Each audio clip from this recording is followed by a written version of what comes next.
Does your family think your Anatomy of a Fall character is guilty or innocent? Do you believe she is innocent or guilty? I know the big question that everybody, did she do it? Did she do it? Do you think you did it or not? Did she do it? Did she not do it? Is that the question? I don't think so. Maybe we ask one question each, so nobody's frustrated, like a normal conversation. It's not the question of the film, and it's not the question of this video essay, though we'll later come back to it. Anatomy of a Fall is a personality test. The extent to which you believe her innocence reveals more about you than anything else. For me, it's more interesting to look at what type of performer can elicit those doubts. What does it take to become a Rorschach test in human form? The answer comes in two parts.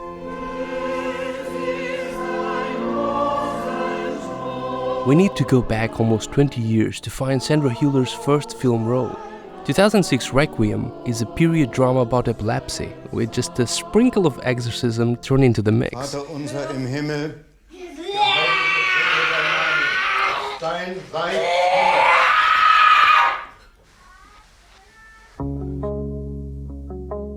Critics at the time were unanimous in their praise of Hüller. Quote, Sandra Hüller's subtle, undeniable performance certainly goes a long way towards elevating the film to something that's much more memorable than it should have been. Sandra Hüller's intensity is so compelling Sandra you truly Hüller have gives a no committed, idea if those mesmerizing demons performance that recalls Emma Watson. But wait a minute, what does that have to do with her guilt in Anatomy of a Fall? Well, it was in Requiem that Hüller debuted her first calling card. I can tell by that smile. That's a genuine smile. Is it really? Guten Morgen. In Requiem, Hüller, a wide-eyed, devoutly religious college student, smiles every time she does something naughty. Her smile is contained, as if she were afraid something might spill over. That exact smile created half of the tension of In the Isles, where she acts and flirts opposite Franz Rogowski, another German actor who has taken the film world by storm. In the film, their flirting comes with a caveat. I'll let you guess what it is. Na, willst du mich nicht einladen? Give me a second. Yes, subtitles on. Wunderbar. Cappuccino. Her smile hints at something the film will only share later. If you pay attention, you can tell how restrained she is. Her smile is provocative, but also innocent. Na, hast du dich schon eingelebt bei uns? She's holding back. With every curve of her face, she seems to be controlling a world that's all her own. Like she knows the secrets of the universe and is deciding which one she's willing to share. In Anatomy of a Fall, Hüller's smile does some of the heavy lifting. She's able to evoke both this tremendous empathy and at the same time be incredibly cold. That's a quote by writer-director Justine Triet. She has this frankness, this directness that is outside of all the dynamics of seduction. She can be incredibly tough and then just sort of melt. Was habe ich falsch gemacht? Nichts, das hat doch nicht einfach alles mit dir zu tun. But how did Hüller become a human Rorschach test? This is part 2. Because your pride makes your head explode before you can even come up with the little germ of an idea! Hüller is accused of being cold and cerebral, which in part is true. In some of her performances, such as Anatomy of a Fall, she often appears cold. That is also the case with Sybil, Hüller's other collaboration with Justine Triet. It's better to say nothing and just go. In that film, Hüller plays a spurned lover. She's a film director who hires Marion, aka Adele Exarchopoulos. She hires her to play her lover's lover in the film. The challenge now is to finish the film in an atmosphere of relative harmony, This is the moment where she finds out the two of them have become lovers in real life and that she has become pregnant. As you can probably imagine, I would like to fire you both right now, but as you can also imagine, it's impossible. She is cold and despondent. You might even believe she'd be capable of killing one or both of them. Can I make a quick request because we're running out of time? Can you go see Igor? Can you please make this right? Yeah? Oh, you know, no. It's an order, not a request. Thank you. Later on in the film, she relieves the betrayal, and she quickly turns from ruthless filmmaker to a cowering mess when she discusses the child that she will not have. And it became clear that he didn't want one with me, and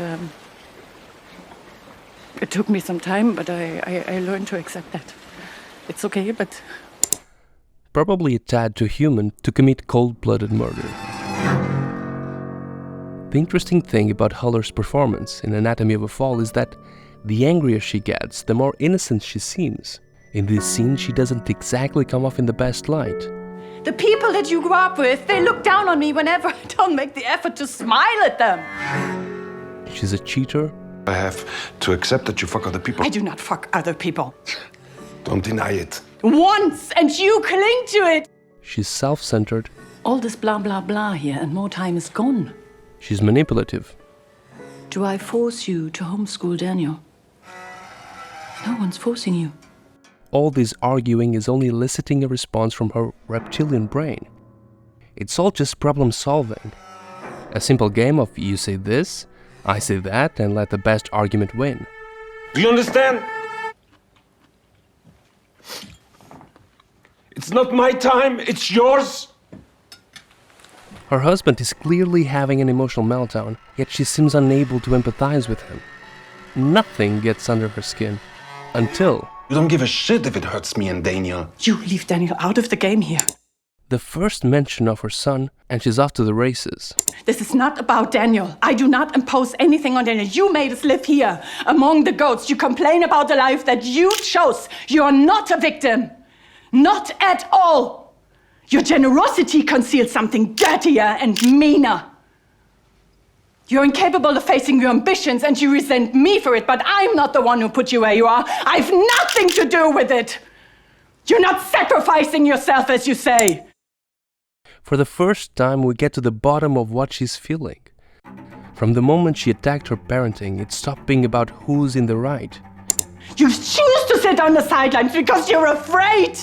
She's frustrated, justifiably so, with her self-sabotaging husband. Because your pride makes your head explode before you can even come up with the little germ of an idea. And now you wake up and you're 40 and you need someone to blame. And you're the one to blame.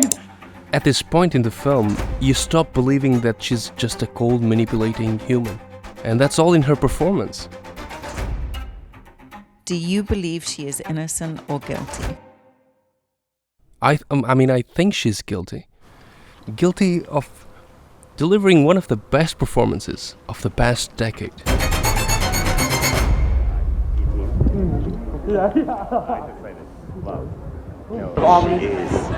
guilty. Like for me, she is.